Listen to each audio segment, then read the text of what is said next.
All right, now I'm just going to go over a couple of questions from the book. So let's say I did number 10. So I've got 11 times 11 times 11 times 11 times 11. So the question is asking us to turn this into a power. Well, guys, just remember, the base is that number that we're starting with. So we're starting with the number 11. And the exponent tells us how many times we're multiplying it. So all you got to do is count it. 1, 2, 3, 4, 5. So we got base 11 to the 5th. So 11 to the 5th. And then guys, remember, just pause this as you need to. All right, and something else that I wanted to go over was let's do number 23. Population. It says the population of Virginia is about 8 times 10 to the power of 6. So about how many people live in Virginia? Guys, I'm going to tell you a really cool hint here. And this will save you a lot of time. Well, let's just say, for instance, we got the number 10. So this is a trick for tens. Well, let's say we had 10 squared, or 10 to the second.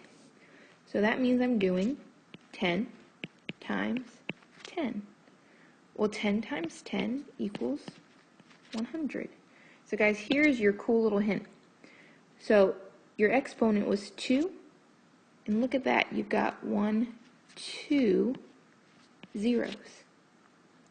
And I'm just going to go ahead and tell you this. If I did 10 cubed, 10 to the third, so 10 times 10 times 10, that answer is going to give me 1,000. Well, again, you got your exponent, which is 3, and you've got 1, 2, 3 zeros. So guys, whenever you're working with tens, whatever your exponent is, so for your question, your exponent is 6. So how many zeros is it going to have? 6. So I can rewrite this as 8 times, so we got my 1, and I've got 6 zeros. So 1, 2, 3, 4, 5, 6. I can put in my commas.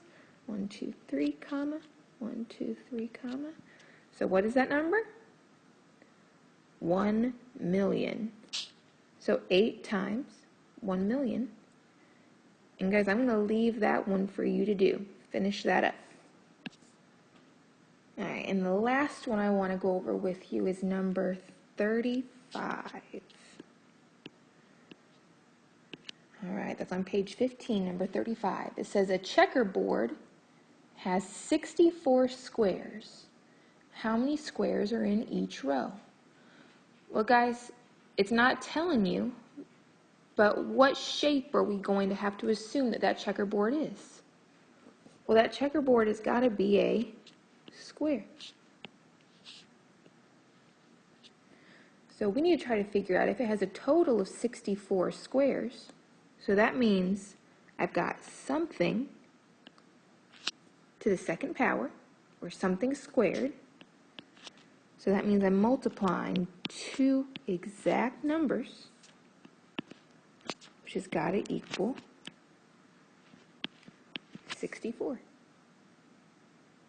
So again, I'm going to let you finish that up, but that's going to be my little start for you. So if it's a checkerboard, and we know that all these game boards typically are going to be squares, because you got to think that's what we're learning about, perfect squares.